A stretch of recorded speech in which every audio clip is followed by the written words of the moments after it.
Hello, today we visit r/AskReddit to ask what was the worst decision of your life. Make sure to comment your opinions down below. With that, sit back and enjoy.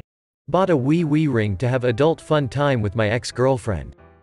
The first, and only, time I used it, I set the ring size way too small. Basically choked my wee from lack of circulating blood. Completed adult fun time, but the next morning my wee was shriveled, like half its normal flaccid size, and looked like it was covered in really tiny veins everywhere. Went to the ER and it turns out that I caused ischemia in parts of my wee, burst a few blood vessels, and basically destroyed my ability to get an erection for the rest of my life. I am only in my 20s. Hey man, I'm a trans guy who will eventually be getting a phalloplasty, my very own Frankencock, and will require a penile implant to achieve erections. You could regain your ability to achieve erections with a penile implant of your own. Here's a link to a Mayo Clinic article about the various options. Ain't modern science incredible? Out of curiosity, how will the Frankencock work? Not the erection part, but like orgasm-wise? Will it work more or less like a nature dong? It will. I'll have the ability to orgasm same as anyone with a natal wee. Some trans guys are able to produce ejaculate from their dicks, but it obviously won't have semen in it. How does a penile implant achieve an erection? Is it something you have to manually do yourself, or can you stimulate it through other means? Genuinely curious. Never knew how it worked for trans guys. The inflator replaces one of your balls and you have to squeeze it. It makes a clown honk. Losing contact with the people I cared about because I'll just message them tomorrow instead.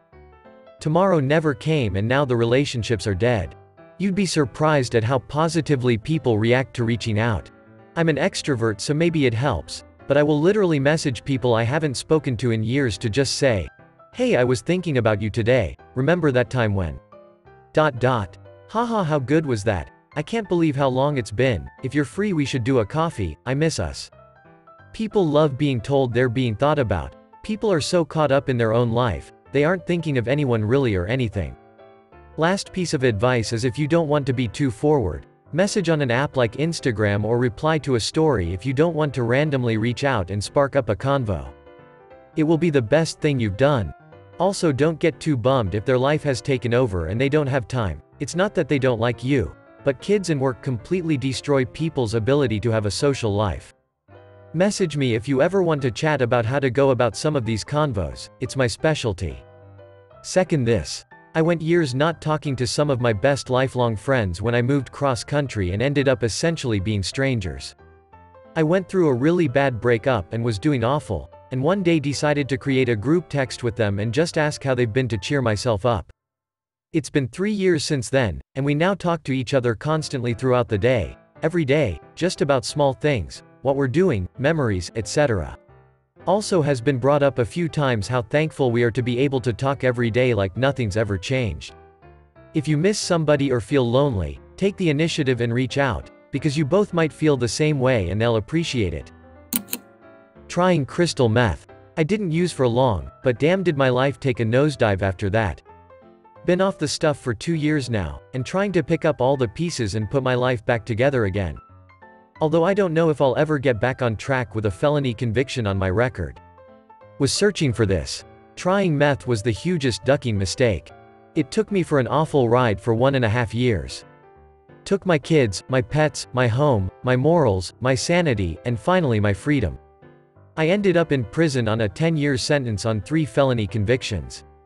Did 5 years and came out on paper for the remainder. I've been clean from that shit for 17 years. I turned my life around, got my children back, and remarried. I love my life and I never want to experience the meth life ever again. Congratulations on your recovery. 2 years is a huge accomplishment. Staying clean is hard in itself. Putting your life back together makes it even harder. It may feel like an unachievable thing, but stay strong and keep pushing forward. Remember, one day at a time. You will put your life back together. It's not impossible even with a felony. It does make it difficult but not impossible. Believe in yourself. You've got this. Getting caught up wanting to be flashy in a fancy-ass car at 19. Please learn about interest rates and depreciation if you've never bought a car before. One of the worst financial situations you can be in is stuck in an upside-down loan with a high interest rate and can barely make payments on it. I went to college in Utah and the big thing was summer sales. These young college kids would spend the summer selling alarms or pest control door to door.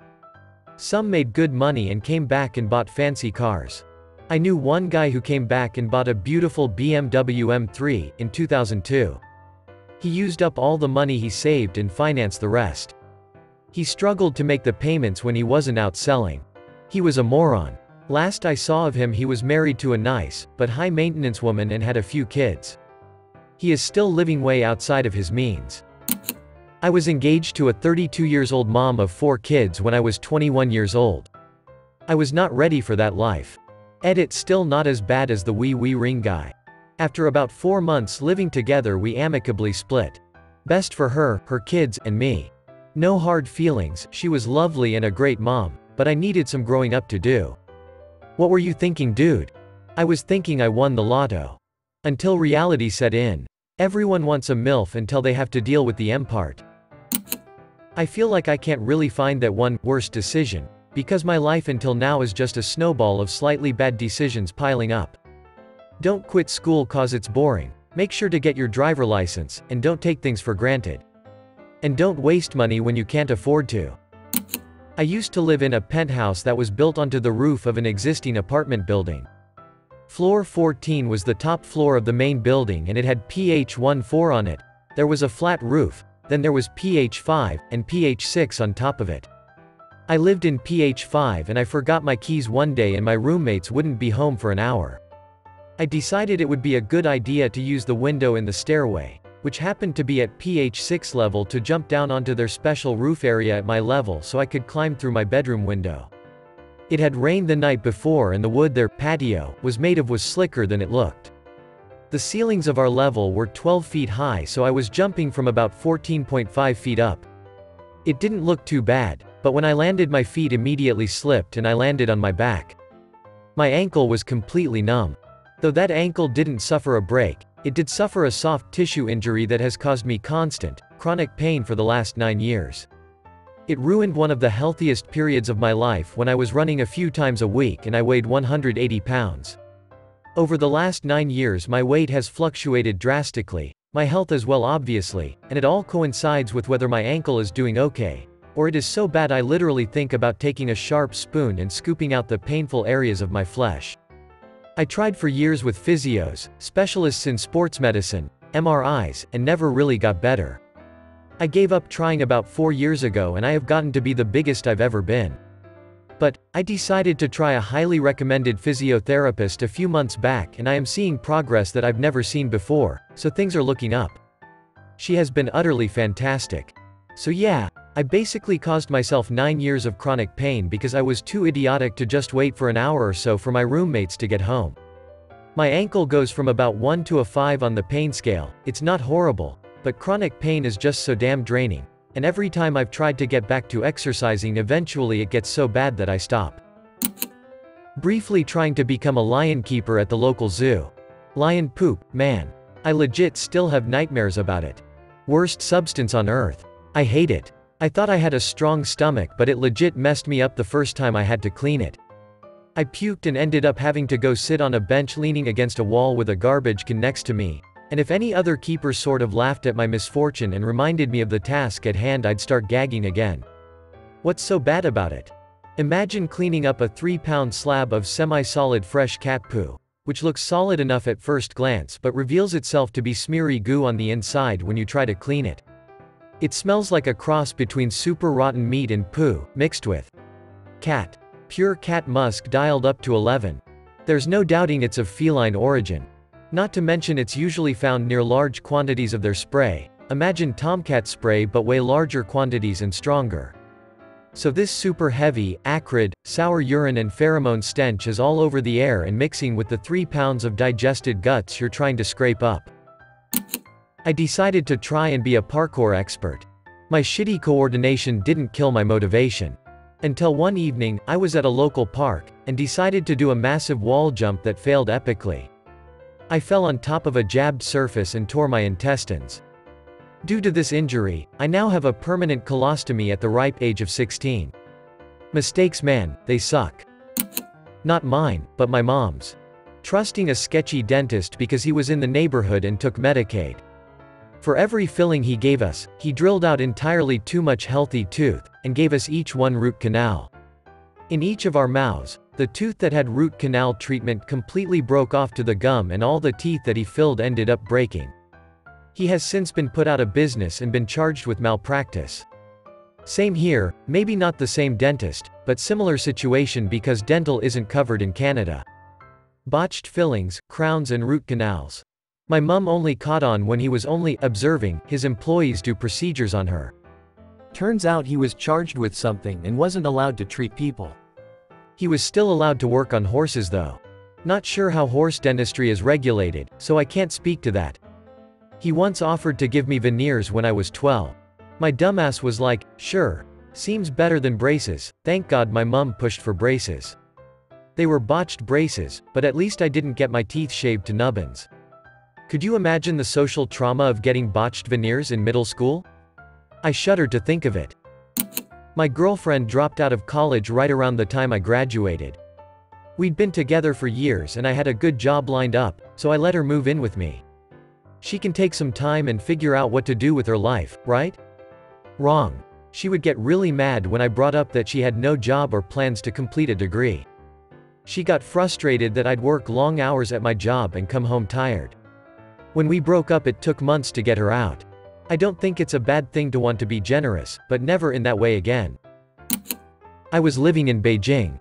I had a big-ass paycheck, steady job, an apartment, hot as duck girlfriend who loved me. But then the choice came.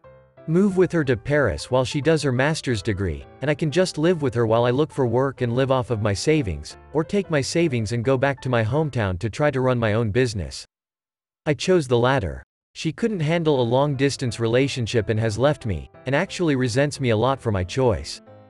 How do I know? She told me, I'm now 30K in debt, can't even get a side job, only 4 interviews after 100+ applications. I even applied to hold traffic flags at a construction site because the ad said, no experience necessary, and they took the time to specifically write me a rejection email, and currently sleeping on the floor of my office because I can't afford an apartment. I had it so good. Hiding inside behind my gaming computer from the real world instead of socializing in all of my young adulthood years. I had opportunities, I had friends, but I always just said no. I did the same my preteen years. I try to be kinder to myself by reminding myself it was my way of subconsciously soothing my anxiety. I didn't even have the choice until I got to college. I lived 10 miles from town, and didn't have any way to get there outside of school. I had plenty of friends, and the usual 2 to 3 really close ones. I just didn't get to see them outside of school until senior year, when everyone started learning to drive and shit. Now I'm in college, first semester, just finished finals, and I don't know how to talk to people or act normally. I'm still as anxious as I was in middle school and struggle to do anything or strike up a conversation with someone new. Bonus, kids were strangely open about mental health at my school. Like, sit down at lunch and talk about how depressed we were, or if we were doing better. John, the new kid, had a suicide attempt last week, and we flipped a shit to help him out, etc. And I forget that that's not how it works outside of home. Of all the things I miss, it's being able to talk about my mental health and not feeling like a burden or freak. Listening to adults who told me video game and computers would never result in a career. I graduated high school in 1985 and the opportunities in both were just about limitless. That said, I like how my life ended up, so I am not complaining. But it took me 5 years after high school to figure out that most adults giving advice were losers who hated their lives, and there was no reason to listen to them about anything. It's funny how different things can be in a short amount of time. I was in middle school and high school in the 90s, and my gramps who raised me was very enthusiastic about getting me PC gear and games. Told me if I did nothing else to learn computers, because that's where all the money is. I always had the greatest gear, and learned how to upgrade all my own stuff, and back then it was more of a pain in the ass than it is now, and learned scripting and what have you. Now I do it for a living and can do this stuff with my eyes closed.